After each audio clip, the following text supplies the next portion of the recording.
Les fils et filles du Mali vivant et travaillant à l'extérieur sont des pièces maîtresses et non négligeables de notre moteur économique.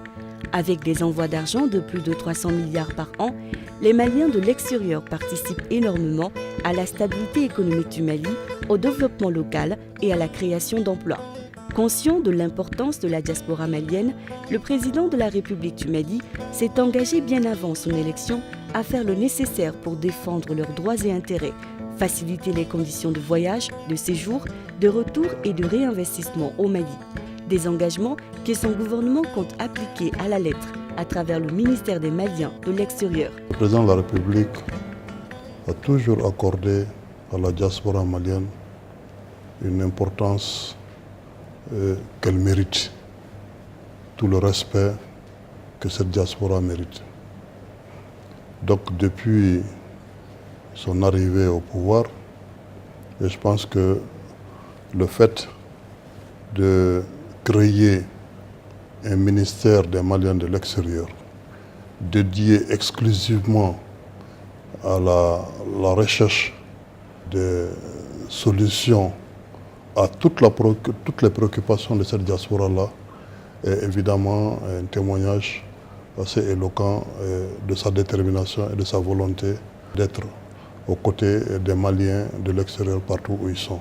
Et pour honorer ces engagements et dans le but de mieux être à l'écoute des Maliens de la diaspora, le ministre des Maliens de l'extérieur, Dr Abdrahmane Sylla, sous l'autorité du président de la République et du Premier ministre, a entrepris depuis le mois de février une tournée internationale pour mieux s'enquérir des besoins de nos ressortissants à l'étranger et pour rencontrer les autorités des pays d'accueil pour tisser tous les liens nécessaires à une coopération bilatérale productive. Et c'est ainsi, après l'Afrique centrale, sa tournée l'a amené en Afrique de l'Est. En effet, après la Guinée équatoriale, le Gabon, les deux Congos et l'Angola, le ministre s'est rendu du 26 mars au 4 avril dernier en Tanzanie et au Kenya, en Afrique de l'Est. Initialement, nous étions partis pour faire 3 pays de l'Afrique de l'Est. Il s'agissait donc de la Tanzanie, du Kenya et du Mozambique. Mais le gouvernement mozambicain donc, a souhaité que nous déférions un peu notre séjour à une date ultérieure. Alors du coup, nous avons pu visiter la Tanzanie et le Kenya. Et vous direz sans doute qu'il n'y a pas beaucoup de Maliens dans cette zone-là, comparativement à l'Afrique centrale.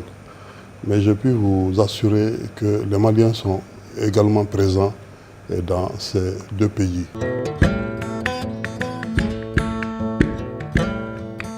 La première étape de cette tournée en Afrique de l'Est a amené la délégation ministérielle à Dar es Salaam, capitale de la République unie de Tanzanie, qui recevait concomitamment la session de l'Internationale socialiste.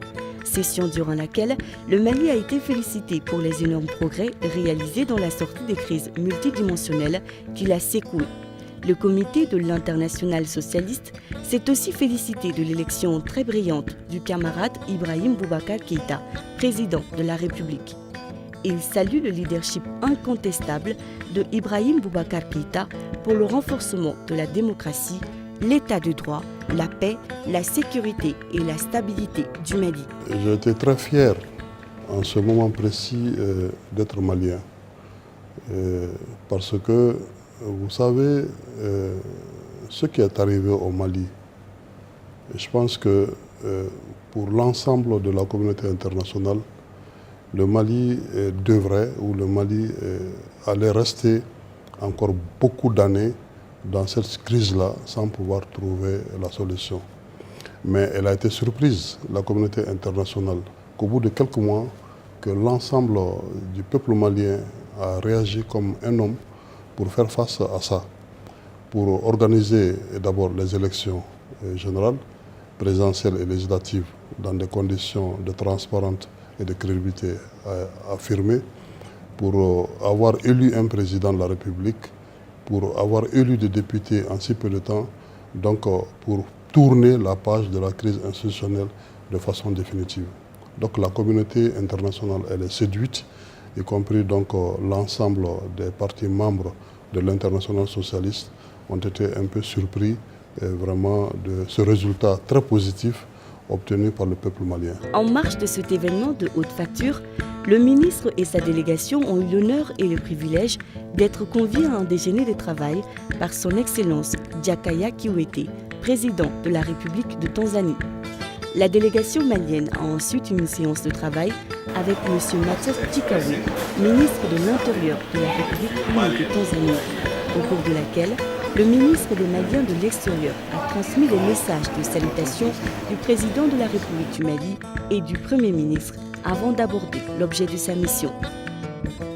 Alors, nous avons pu rencontrer en Tanzanie le président de la République qui se dit être un très grand ami effectivement du Mali et qui est très attentif à tout ce qui arrive au Mali aujourd'hui et qui souhaiterait davantage qu'il y ait un renforcement des liens de coopération entre le Mali et la Tanzanie. Nous avons rencontré le ministre de l'Intérieur pour toucher du doigt les questions se rapportant au séjour des Maliens. Il s'avère à ce niveau que les Maliens connaissent quelques petits problèmes, notamment liés au séjour en Tanzanie. Je crois que les frais afférents au visa pour la Tanzanie sont extrêmement élevés pour les Maliens.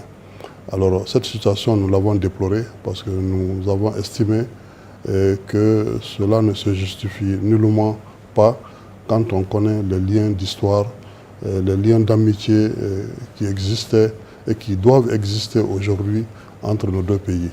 Donc le ministre de l'Intérieur est tout à fait disposé à venir rapidement ici, même au Mali, pour examiner cette question-là confortablement avec le Mali et vraiment donc de signer le protocole d'accord. La délégation a rencontré le 30 mars la communauté malienne de Tanzanie avec laquelle il a été question de l'actualité nationale. L'un des souhaits exprimés par la communauté malienne est la facilitation de la circulation des Maliens. La Tanzanie, pays portuaire, était considérée comme un point de transit vers de nombreux hubs de commerce international. L'ouverture d'un consulat, même honoraire, pour des raisons de géostratégie, a été exprimée. La délégation a également visité la Maison du Mali, acquise par l'État du Mali en 1963. Ce domaine privé de l'État, acquis en patrimoine depuis 51 ans, est considéré comme la toute première acquisition immobilière d'une puissance étrangère en Tanzanie après son indépendance.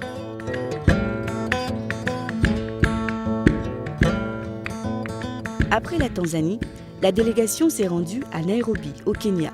Comme à Dar es Salaam, le ministre, qui a eu plusieurs séances de travail avec notre consul honoraire sur place, a évoqué avec la communauté plusieurs sujets, dont la levée des restrictions de circulation visant les Maliens suite à une intervention du président de la République du Mali auprès de son homologue kenyan à Kuwait City en novembre 2013, qui dispose que les visas sont délivrés auprès de l'agence Kenya Airways à Bamako.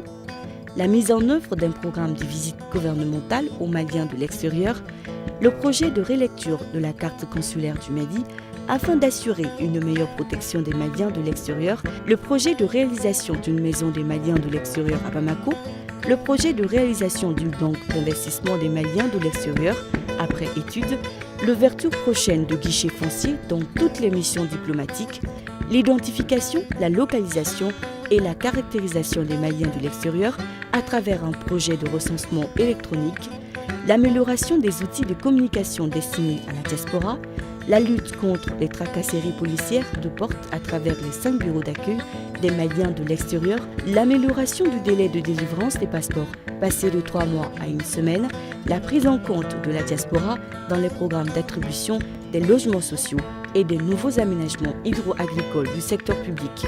La délégation du ministre a été reçue par une communauté d'une vingtaine de ressortissants maliens, évoluant essentiellement dans les affaires et les postes internationaux dont l'UNESCO et le Tribunal international du génocide rwandais à Arusha. Il a invité les Maliens à respecter les réglementations du pays d'accueil en même temps que les autorités diplomatiques. Au cours des débats, la communauté a soulevé d'autres préoccupations. Il s'agit notamment de l'introduction du développement du e-learning dans l'enseignement supérieur dans le contexte d'insuffisance d'enseignants, la sécurisation des documents civils maliens, la mise en réseau des cadres maliens de l'étranger, le rôle du consulat honoraire, les mesures incitatives aux investissements productifs des Maliens de l'extérieur, l'accès aux logements sociaux.